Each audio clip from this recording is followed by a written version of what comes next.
그 밭을 피밭이다라고 이렇게 이름을 짓습니다. 이 모든 일들이 이제 9절 말씀 나와 있습니다. 이 모든 일들이 다 선지자 예레미야를 통하여서 하신 말씀이 이루어졌다라고 얘기를 합니다. 예레미야를 통해서 하신 말씀이 이루어졌다고 하는데 사실 예레미야는 이렇게 정확하게 나오지는 않았습니다.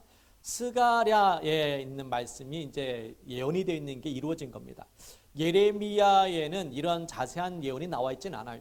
단지 토기장이에 관한 이야기만 나오고 그 밭을 사는 과정만 나왔지 은 30에 팔렸다 이거는 예레미야에 나오지 않고 스가랴에 나왔습니다. 근데 이 마태복음에서는 예레미야를 통해서 하신 말씀이라고 이렇게 표현이 되는데 그 이유는 학자마다 다 다르기 때문에 특별한 이유가 없습니다. 잘 모르겠어요. 어쨌든 간에 스가랴가 한 예언은 이루었습니다. 스가랴 11장 12절 말씀에 이 모든 내용들이 이제 이루어졌다라고 이렇게 예언되어진 것을 이루어졌다라고 얘기를 합니다. 반성과 회개는 다릅니다, 여러분. 유다는 자기의 잘못을 깨달았습니다. 죄책감에 이제 빠졌죠. 내가 잘못했구나. 그리고 반성을 하게 됩니다. 그리고 그것을 돌이키기 위해서 노력도 했습니다. 그 돈을 다시 돌려주었고 또 예수님을 이 돈을 돌려주면서 아마 예수님을 다시 좀 풀어달라고 요청하는 마음으로 갔을 것 같아요. 그런데 거기서 거부를 당하는 바람에 낙심이 이제 생겼고 죄책감에 빠져 있다 결국 자살을 선택하게 되었는데 반성과 회개는 분명히 다르다는 것을 우리가 꼭 기억해야 됩니다. 회개가 없는 그러한 반성과 죄책감은 열매가 없습니다. 열매라는 것은 내가 잘못했다는 것을 인정하는 것이 열매가 맺는 것이 아니라 잘못을 인정하고 회개를 할 때에 열매가 맺어진다는 겁니다. 고린도후서 7장 10절 말씀에 보면 이런 말씀이 있습니다. 같이 한번 읽어볼까요? 하나님의 뜻대로 하는 근심은 후회할 것이 없는 구원에 이르게 하는 회개를 이루는 것이요 세상 근심은 사망을 이루는 것이니라. 하나님의 그 은혜를 깨닫지 못하면은 즉 그 회개라는 그 은혜를 우리가 알지 못하면은 잘못된 선택을 하게 된다는 겁니다. 회개를 하면은 될 일이었는데 회개까지 가는 게 참 쉽지가 않습니다. 유다의 가장 큰 문제점은 무엇일까라고 생각해 봤습니다. 유다의 가장 큰 문제점은 뭘까? 그 전에 우리가 지난번에 마태복음 26장에 살펴보면은 하나님께서 가룟 유다에게 메시지를 보냈어요. 시그널을 몇 번 보냈습니다. 그것을 듣고 깨달아야 되는데 깨닫지 못했던 겁니다. 한번 읽어볼게요. 마태복음 26장 21절, 23절, 25절에 보면 최소한 3번씩이나 하나님께서는 깨달을 수 있도록 그렇게 말씀해 주셨습니다. 한번 읽어볼까요? 시작. 너희 중에 한 사람이 나를 팔리라. 나와 함께 그릇에 손을 넣는 그가 나를 팔리라. 유다가 대답하여 이르되 랍비여 나는 아니지요. 대답하시되 네가 말하였다.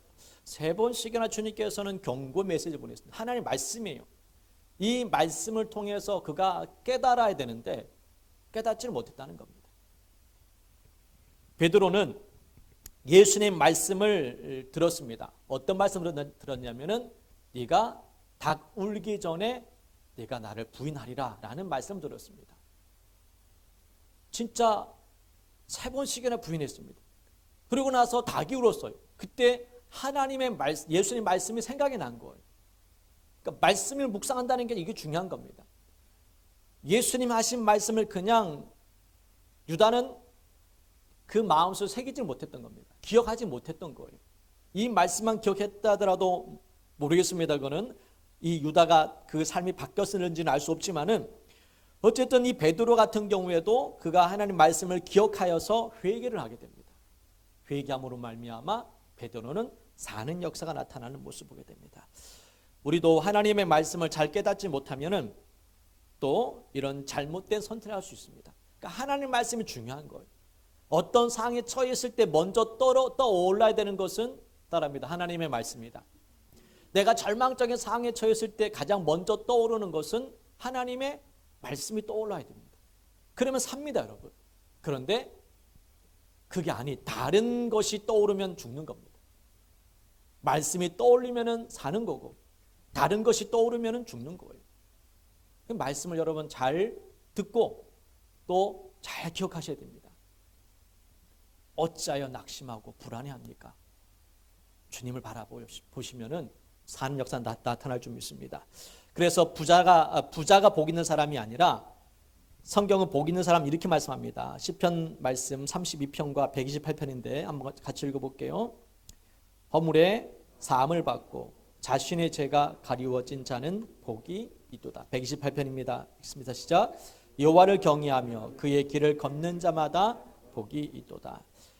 복 있는 사람이 누구냐? 그 죄가 가리워진 자가 복이 있다라고 말씀하시고 하나님을 경외하는 자가 복이 있다라고 말씀합니다. 결국에는 복 있는 사람이 누구냐?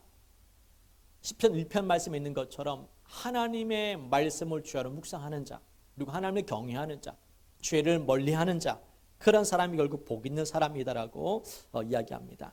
오늘 가룟 유다의 죽음을 통해서 우리가 다시 한번 기억해야 될 것은요, 우리 분명히 무너질 때가 있습니다. 또 죄 가운데 빠져 있을 때가 있습니다. 그때 우리는 하나님 말씀을 기억해야 됩니다. 회개의 말씀을 듣는 자는 사는 것이고 마귀의 말을 듣는 자는 죽게 되는 겁니다. 마귀는 늘 정죄를 합니다. 네가 그렇게 살아서 뭐 되겠냐고, 하나님 너 같은 사람 기뻐하지도 않아, 뭐 이런 절망적인 말을 자꾸 갖게 됩니다. 너는 이미 끝났어. 그렇게 죄짓고 뭘 낯짝이 있다고 회개하냐? 너 같은 놈은 회개해도 용서 안 해줘 하나님. 이런 말을 듣게 만든, 이것은 굉장히 마귀의 말입니다. 하나님은 그런 말 할 적이 전혀 없습니다.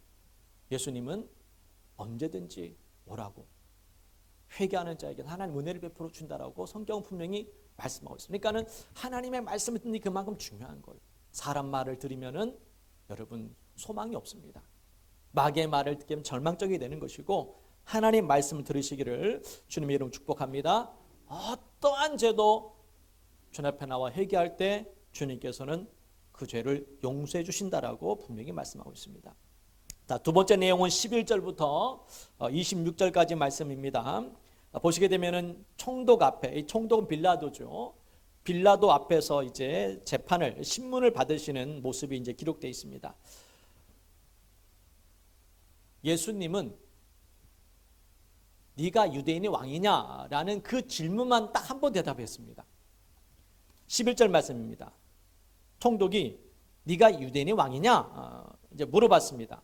그때 예수님께서 네 말이 옳도다, 이 말씀만 하고 나서 나머지 그 이후에 모든 대답들은 그냥 침묵하셨습니다. 가만히 그냥 계셨습니다. 왜 그러셨는지 우리가 뭐 짐작한다면은 대답할 가치가 없었기 때문에 주님께서는 대답하지 않으셨다고 생각합니다. 그리고 침묵이 때로는 큰 응답이다라고 생각할 수 있습니다. 우리가 기도할 때 때는 우리가 주님께 침묵하실 때도 있습니다. 그것이 꼭 우리가 이것이 큰 문제라고 생각하지 마시고 침묵도 하나님 주신 응답이라고 우리가 받아들일 필요가 있습니다. 빌라도는 예수님과의 그런 재판하는 가운데에 재판을 하면 할수록 예수님의 죄를 발견할 수가 없어요. 사형에 해당되는 죄가 없었습니다. 예수님을 풀어주고 싶었습니다. 그리고 19절에 보시면은 빌라도의 아내조차도 뭐라고 얘기하냐면은 그 사람을 풀어주기를 원하는 모습이 기록되어 있습니다. 19절 말씀 한번 읽어볼까 하겠습니다. 총독이 재판석에 앉았을 때에 그의 아내가 사람을 보내 이르되 저 옳은 사람에게 아무 상관도 하지 마옵소서.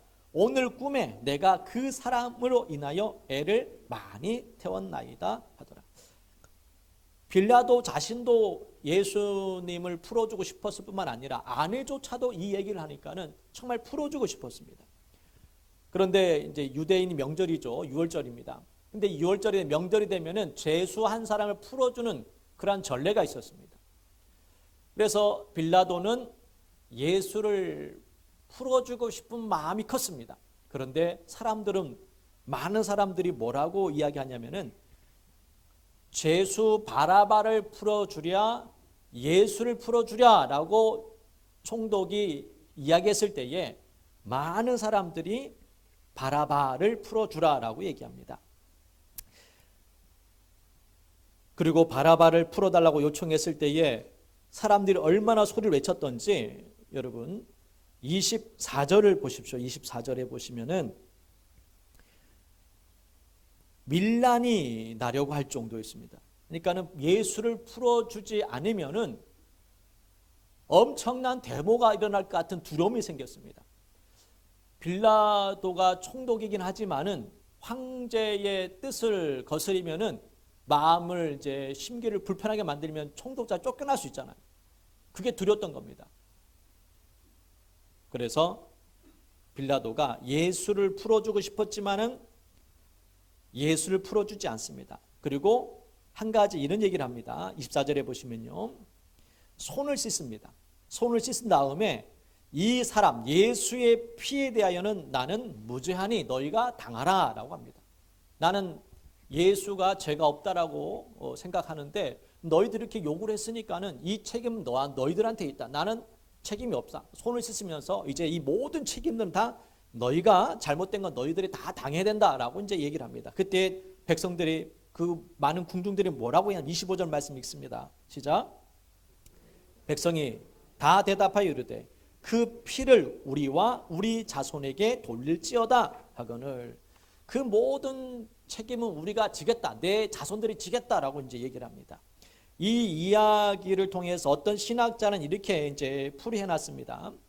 뭐냐면은 저도 공감하는 부분이 있습니다. 이것은 결국에는 AD 70년에 로마 티토스 장군에 의해서 예루살렘 포위가 됩니다. 포위가 되었을 때에 그냥 전쟁 일으킨 것이 아니라 포위만 했으니 밖에 나올 수가 없었습니다. 밖에 나올 수 없으니 어떻게 하면 먹을 것이 떨어지잖아요. 굶주리기 시작합니다. 그래서 이 모든 이 역사 요세푸스라는 역사학자가 있습니다. 당시 때에 그 역사를 로마에 관한 부분인지 특별히 기독교에 대한 역사를 쓴 사람이 있습니다. 역사학자 요세푸스가 이 사건 일지에 보면은요 이렇게 기록이 되어 있다고 합니다. 로마 군대가 예루살렘 포위하고 나서부터 그때는 이제 먹을 것이 이제 점점 사라지게 되었고 수많은 사람들이 굶주려 죽고 또 전염병이 이제 일어나서 죽고 병으로 죽고 심지어 너무나 배고파 가지고 사람을 잡아먹는 그런 일들까지도 있었다라고 기록에 남아 있습니다. 그때 당시 때 죽은 사람이 몇 명이었냐? 100만 명이었어요. 100만 명. 그리고 살아남은 사람들은 다 노예로 끌려갔습니다. 그 피를 우리와 우리 자손에게 돌릴지어다 라고 했던 이 고백했던 유대인들이 몇십 년 후에 그런 어마어마한 그러한 심판을 받게 되었고 또 시간이 흘러서 독일이 세계대전을 일으켰을 때에 유태인이 600만 명이 또 죽는 일도 벌어졌습니다. 이 모든 것이 과연 이 연결되어 있지 않을까라고 해석하시는 분도 있습니다. 그것은 우리가 옳다, 틀렸다 말할 수 없지만 어느 정도 공감 가는 부분이 있다라고 생각합니다. 이와 같이 그들의 그 모든 이 죄악으로 인하여서 결국 그들의 심판이 따르는 것은 분명한 이야기입니다. 예수님을 대신해서 바라바가 풀려났습니다. 근데 이 바라바가 누구냐라는 바라바가 누구냐? 이 바라바가 누구인지 정확하게 나와 있지 않지만 마가복음에 이렇게 나와 있습니다. 마가복음도 정확하게 기록되어 있는데 15장 7절 말씀에 이렇게 기록되어 있습니다. 밀란을 꾸미고 그 밀란 중에 살인하고 체포된 자 중에 바라바라 하는 자가 있는지라. 이 바라바가 어떤 사람인지는 정확하게 나와 있지 않지만은 밀란을 일으켰다는 겁니다. 밀란 일으키면서 거기서 밀란 중에 살인을까지 했다라고 기록되어 있습니다. 이 밀란이 왜 일으켰느냐? 이건 왜 일으켰느냐? 이 주석책에 찾아보니까는 두 가지 이제 이유가 다 나왔던 부정적인 면과 긍정적인 면이 있더라는 거죠. 당시 때는 이제 로마의 지배를 받았지 않습니까? 독립을 원했던 겁니다. 독립을.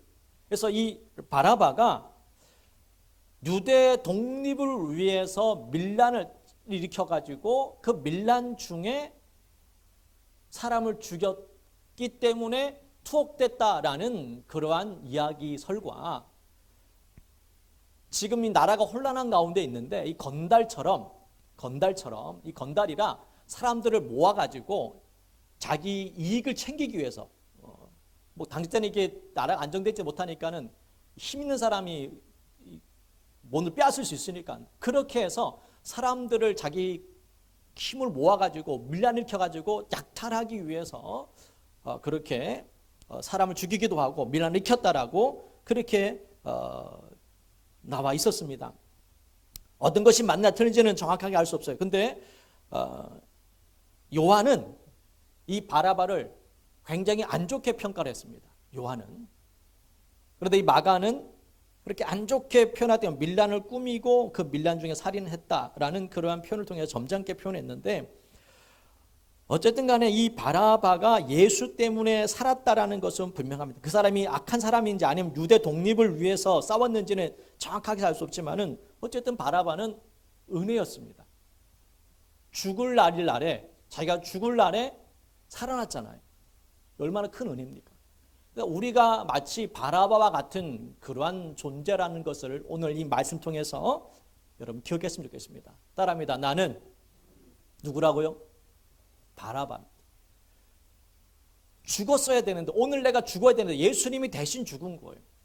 그 사실만을 꼭 우리가 기억해야 됩니다. 찬송가 143장에 보시면은 이런 찬양이 있습니다. 한번 불러볼게요. 143장 반주 되나요? 웬 말인가 난리와 저기 뒤에 띄워줄 수 있어요? 143장 찬송가 우리 한번 1절 2절만 한번 불러볼게요. 바라바가 이게 웬 은혜입니까 여러분? 야 오늘 재수 좋은데 내가 죽을 날에 살아났으니 얼마나 재수 좋은 날입니까? 이것은 우리가 이제 은혜라고 그러죠. 안미 사람들은 재수 좋다라고 그러는 것이고 오늘 행운이네 라고 하지 우리는 하나님의 은혜구나 라는 겁니다. 한번 1절 2절만 불러볼게요. 웬 말인가 날 위하여 주 돌아가셨나 이 벌레가 그날 위해 그네 받은 2절까지 한번 부르겠습니다. 내 지은 죄 다 지시고 못 박히셨으니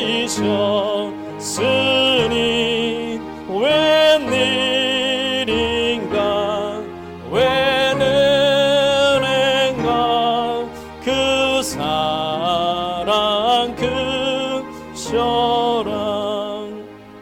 바라바 입장에서는 웬 은혜입니까 여러분? 우리가 바라바 같은 존재였는데 여러분은 사실 죄 가운데 빠져 살았던 존재 아니었습니까? 살인죄는 안 지었을지라도 살인에 버금가는 그러한 우리는 미움을 품고 있었고 우리는 음행은 하지 않았지만 늘 생각과 마음속에 그런 마음도 품을 때도 많았고 도둑질하지 않았지만은 갖고 싶은 그런 욕망, 탐욕도 우리는 늘 갖고 있는 그런 모습으로 살아가고 있습니다.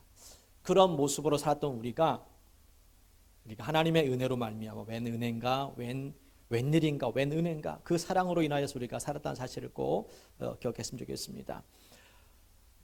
유대인들의 그 분노는 예수를 죽게 만들었습니다. 그 범죄자였던 바라바를 풀어주게 만들었고 예수님에 대한 그런 미움 분노는 예수님을 죽게 만들었습니다. 그래서 여러분 미움과 분노가 얼마나 무섭냐면 사람의 눈을 가립니다. 미움 때문에 분노 때문에 사람 눈을 가려요. 오늘 잠깐 이게 뉴스를 이제 잠깐 그 다음 뉴스를 보면서 어떤 사건이 있었냐면은 내용이 이런 거예요. 이제 옛날 친구가 어떻게 해서 자기 집에 이제 B라는 친구가 있었는데 옛날 친구 오랫동안 사귀던 친하게 지내던 친구였는데 무슨 일에서 이제 인천으로 올라와 가지고 며칠만 친구 집에 묵자 해가지고 친구 집에 이제 머물렀습니다. 머물게 되었는데 이제 친한 친구네 같이 이제 얘기도 하고 술도 마시고 이렇게 되잖아요. 근데 술을 마시러 갔다가 3일째 되는 날 술을 같이 말았다 다툼이 벌어졌습니다. 그래서 그 싸우고 나서 집에 돌아왔죠. 같이 이제 같이 며칠 동안 지내자고 했으니까. 근데 거기서 집에 들어와서도 또 싸우게 된 거예요. 그래서 싸우다가 한 친구가 컵으로 머리를 때렸나? 때렸다고 한 것 같아요. 때려가지고 다쳤고, 그래서 이 머리에 맞은 이 사람 너무나 화가 나가지고 칼로 그 사람을 이제 찌르는, 그래서 죽진 않았지만 그래도 꽤 많이 찔렀대요. 미수로. 그래서 5년형을 받았다고 했나? 하여튼 그랬다고 제가 기억에 좀 그래요. 그와 같은 일들이 벌어지는 겁니다. 이 마음의 분노와 미움은 절대로 좋은 열매를 맺지 못하게 만드는 겁니다. 유대인들의 지금 예수에 대한 분노가 너무 컸습니다. 너무나 미운 거예요. 왜? 자기가 하나님이라고 그러니 당연히 이거는 받아들일 수 없는 부분이겠죠. 그러나 그들의 그 분노와 미움으로 인하여서 그 판단을 잘못하는 그런 모습을 보면서 저와 여러분도 기억해야 될 것은 마음속에 분노와 미움이 있을 때에 그때 조심하셔야 됩니다. 마음에 분노는 있을 수 있습니다, 여러분. 그렇지만 그때 여러분 판단하시면 안 됩니다. 주님 앞에 기도하셔야 됩니다. 시편 37편 8절 말씀 한번 읽어볼게요. 읽습니다. 분을 그치고 노를 버리며 불평하지 말라. 오히려 악을 만들 뿐이라. 분이 있을 때는 절대로 좋은 열매가 맺어지지 않습니다. 마음의 미움을 가지고 살아야 할 때는 절대로 나한테 좋은 사람이 나오진 않아요. 그래서 우리가 하나님의 마음을 품기 위해서 기도하고, 불이 나고 미움이 생겼을 때는 주님 앞에 나와서 기도하셔야 됩니다. 그리고 기도하셔야 됩니다. 그 분이 사라지게 해달라고 기도하셔야 되는 겁니다. 마지막으로 우리 살펴볼 말씀은요, 27절부터 44절 말씀인데, 예수님께서 조롱을 당하신 후에 십자가에 못 박히시는 모습이 기록되어 있습니다. 군병들이, 27절 말씀입니다. 군병들이 예수님을 이제 끌고 가서 옷을 벗깁니다. 옷을 벗기고 머리에 가시관을 씌웁니다. 그리고 무릎을 꿇립니다. 그리고 침을 뱉어요. 그리고 머리를 때립니다. 그러면서 하는 말이 뭡니까? 유대인의 왕이여 평안할지어다 라고 하면서 조롱을 하는 모습이 이제 기록되어 있습니다. 그리고 예수님은 채찍에 맞으셨고, 그리고 십자가를 짊어지고 골고다라는 곳에 가게 됩니다. 근데 예수님이 이렇게 맞고 채찍에 맞으시고 피를 많이 흘리시는 그런 상황에서 무슨 힘이 있습니까? 십자가 또 얼마나 무겁습니까? 가다가 이제 쓰러지게 되죠.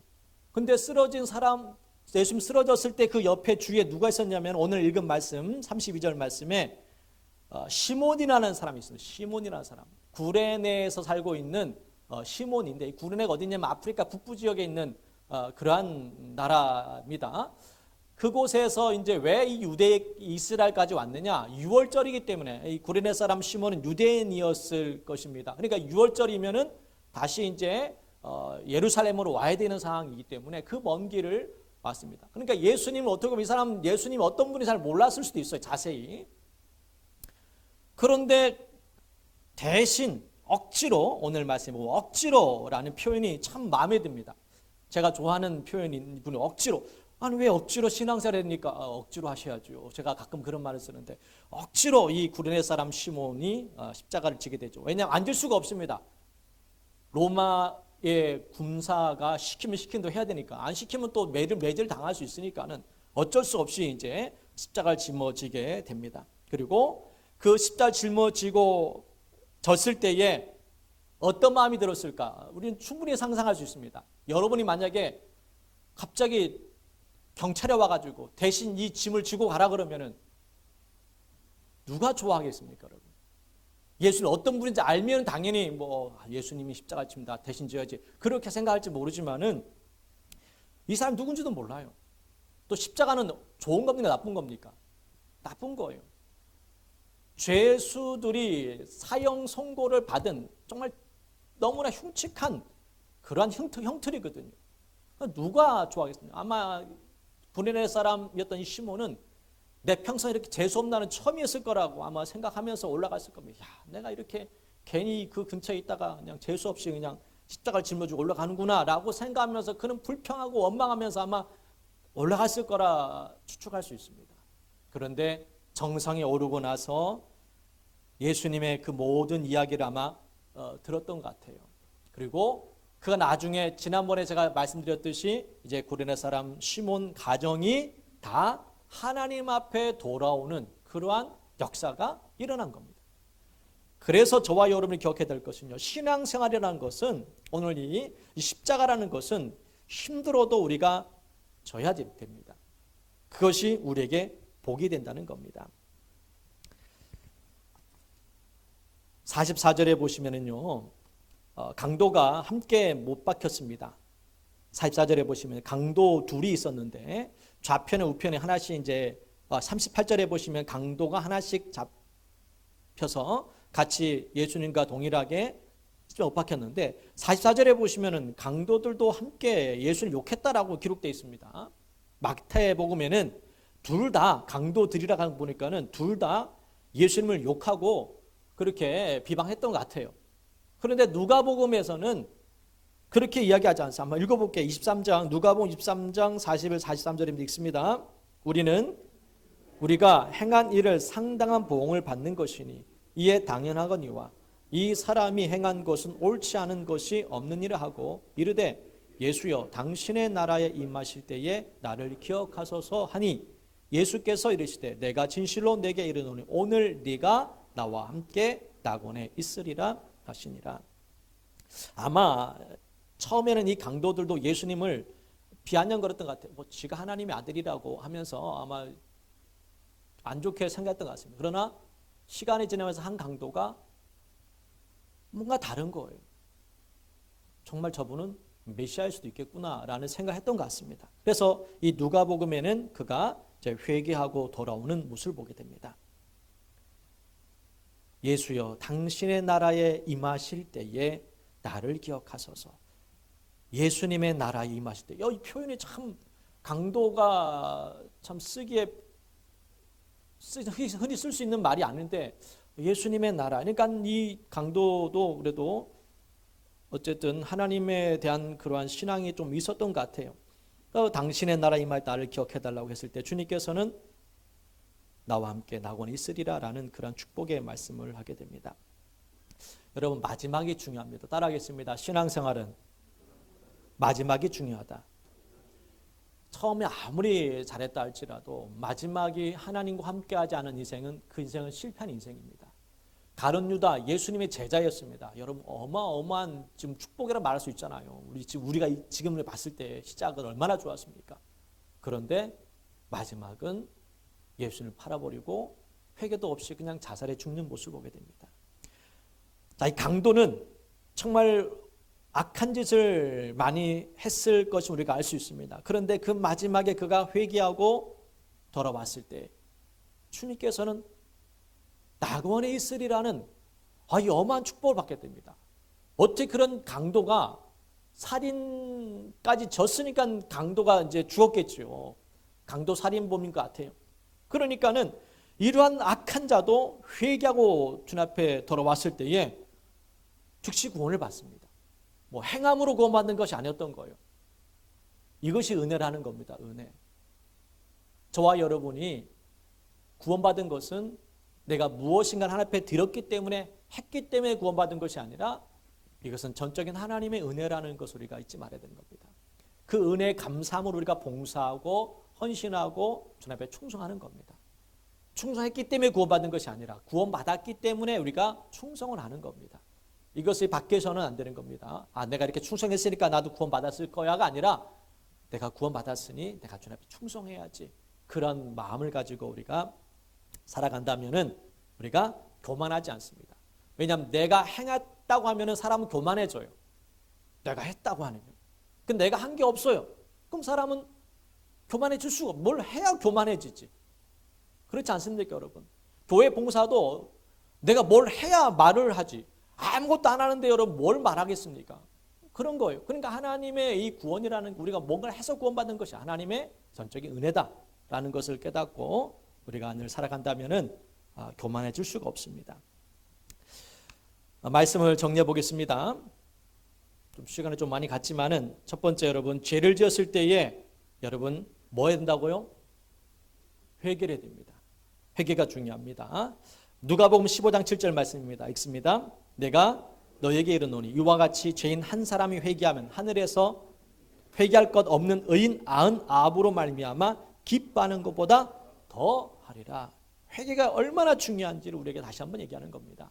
회개하셔야 됩니다. 죄를 지었을 때 회개해야지. 하나님은 이 모든 죄가 용서해 주셔. 이 믿음을 가지셔야 됩니다. 이제 이런 죄는 용서해 주지 않을 거야. 그런 여러분 하나님 말씀이 아니에요. 마귀의 말입니다. 어떠한 죄도 용서해 주십니다.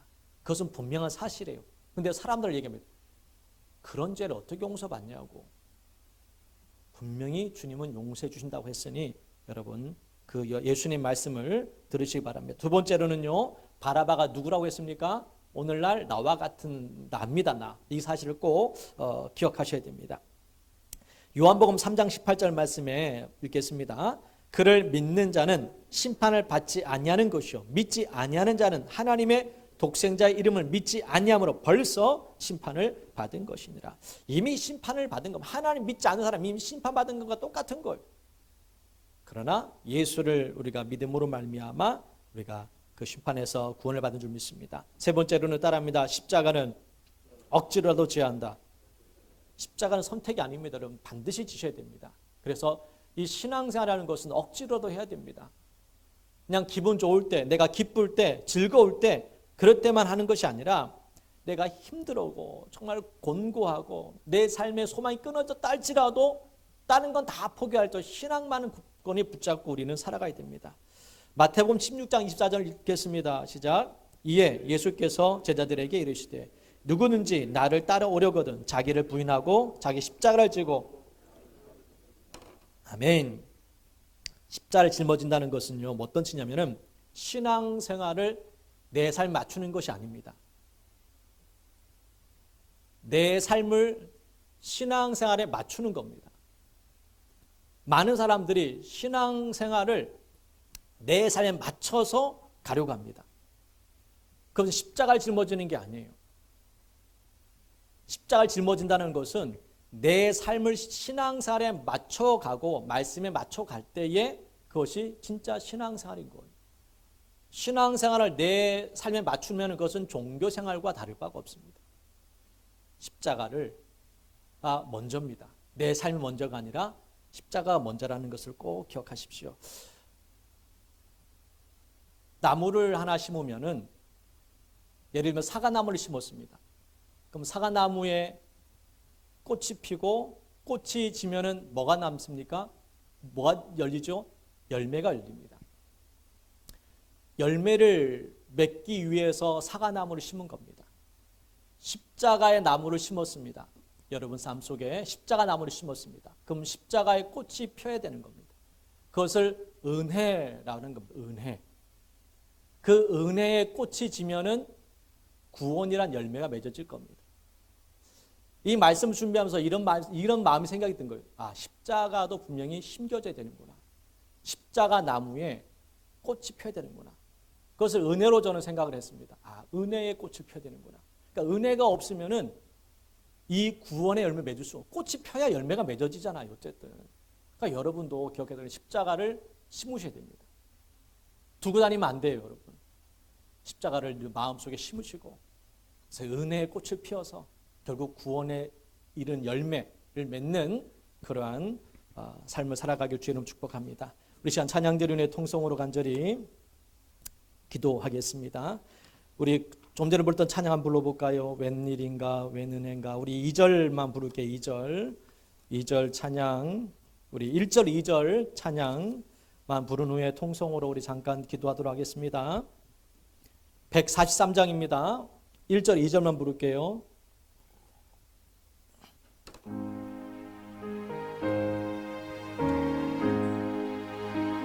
날인가 날 위